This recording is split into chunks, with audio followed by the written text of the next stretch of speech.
On a beautiful summer's day in 1983, on a mountain hike with my linguistic professor in Washington State, he told me why he became a missionary linguist. It wasn't because he wanted to reach the people with the gospel and give them God's word.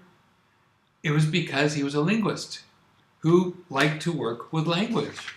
And Bible translation was one career where he could go somewhere neat and do linguistics. In other words, it's not a calling, it's a job. Where else are you going to go to get people to pay you to do linguistics research on little-known people groups in exotic locations all over the world? There are only so many university positions for linguists. What if you want to explore and do new language studies, write groundbreaking papers, have them written up in journals, and get a reputation? Or what if you just don't like the humdrum of 9-to-5 life? Then Bible translation may be right for you. All you have to do is sign the statements of faith of various churches and organizations, repeat the right words, raise the money, and poof, you're off. Then, when you get to the field, you can do linguistics to your heart's content. And you never have to actually evangelize anyone with the gospel. You just have to do your job. So, what if they found out they were translating the wrong Bible? If they have no qualms about the other lies, this one won't bother them either. How could anyone expect a guy who doesn't believe the scriptures to give up his or her job in defense of the truth? So I have nothing much I can say to those people except you need to get saved. Now, what about the sincere Christians? What about the people who live by a moral code and try to have some integrity in their life? There are plenty of them in the midst of all this Bible translation work as well. Have you ever thought about how much people would have to give up if they were to admit the truth about Sinaiticus being fake and the Bibles made from it being perverted? What if they were to admit that God kept his promise to preserve his words through history? Let me give you a glimpse of how big this really is. Hi, I'm David Daniels from Chick Publications. Just a few years ago, I learned about the missionary linguist Carl Graebe.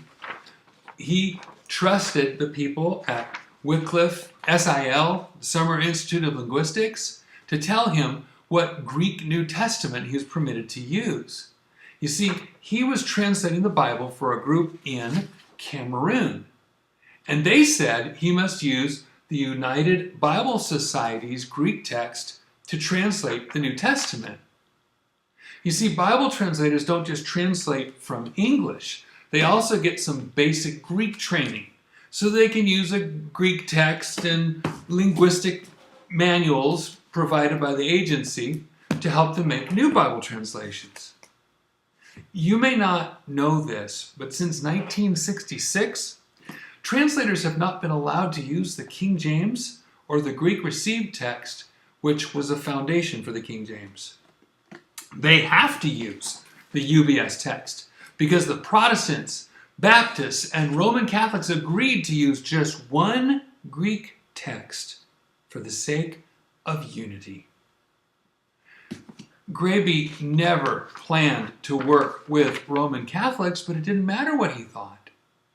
Because of that 1966 agreement, eventually he had to work alongside Roman Catholic priests to edit apocryphal books that are nothing more than folk tales that he didn't believe in, to be part of their Roman Catholic Bible. He had to do it. It was part of his job. But what if he said no? Then he'd be out of a job. All those decades of work in Cameroon for what?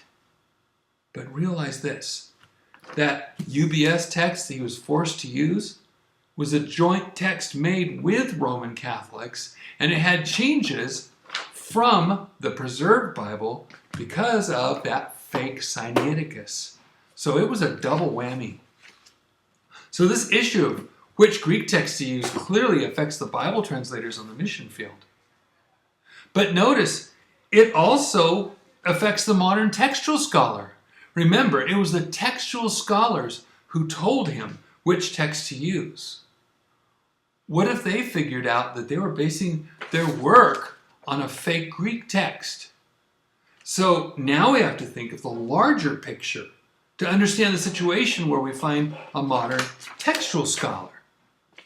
He or she, like thousands of other scholars, may have spent years poring over the intricacies of textual corruption and correction, carefully analyzing the quality of the ancient papyrus and vellum, figuring out in what order scribes erased and corrected the text, creating theories about what was behind the many changes, and on and on.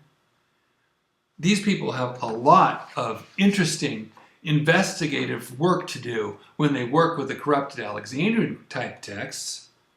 But if they were to acknowledge the preserved Bibles as God's words, they would be admitting the best text is one that is static.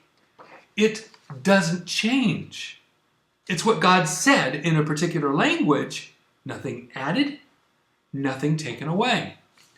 They could study textual preservation, but they'd have no reason to study perversion or alteration of the text. There are almost no differences of any merit in the received text manuscripts, so there'd be only so many people who could or would be able to get a job investigating it.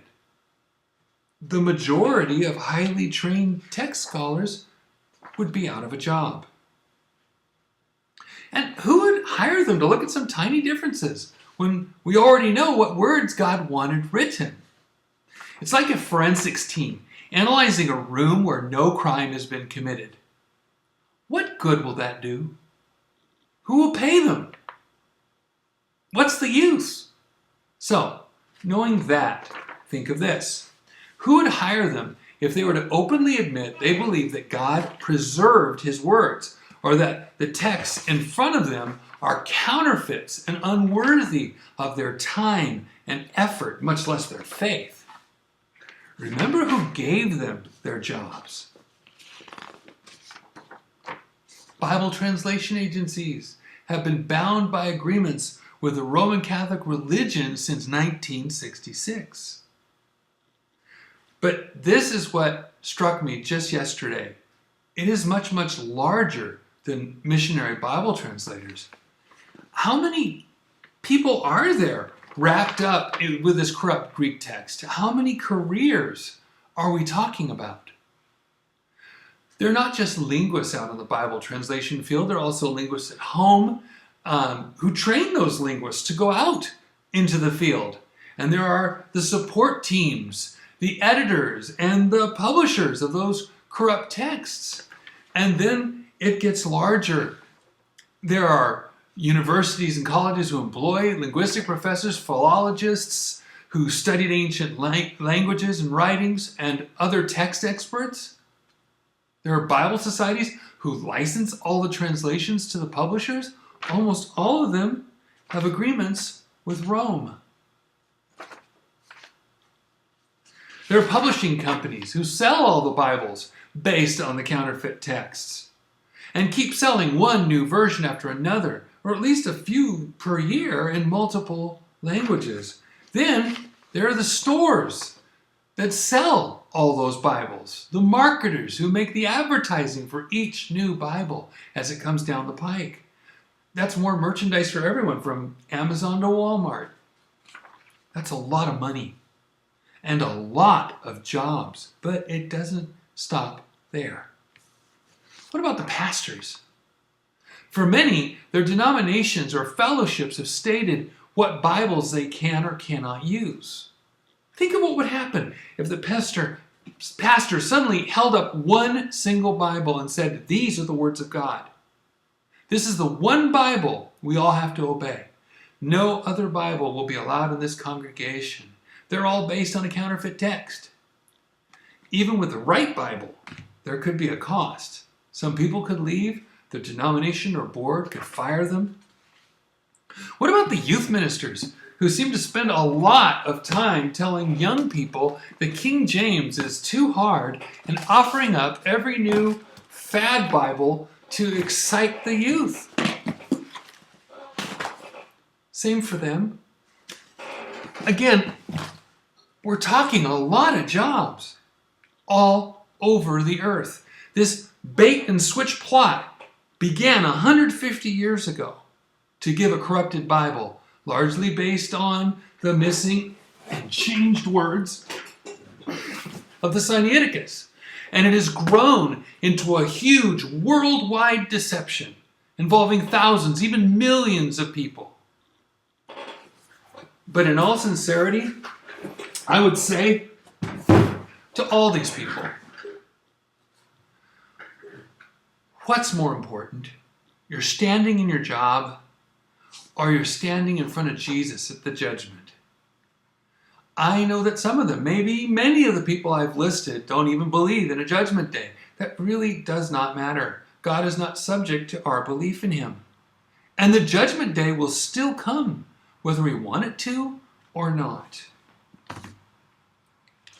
It may be a big coincidence, but the end-time Babylon is something that is so big that lots of people, including believers, will be in it. But the Lord calls them out in Revelation 18:4.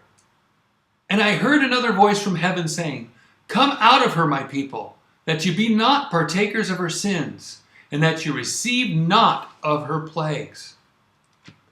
It may be another coincidence, but Revelation 18 then goes to list all sorts of jobs and all the business that would be lost when Babylon falls. And yet, in Revelation 18:13, one that was mentioned was the souls of men. Your soul is very important.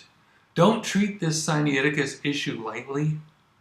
If you check for yourself and find that even a few of the facts that I presented are correct, that means the entire Bible translating, producing, teaching, preaching, believing multitudes are believing lies that were placed there by someone.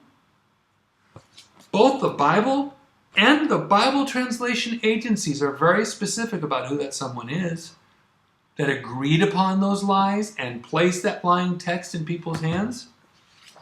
The Roman Catholic system.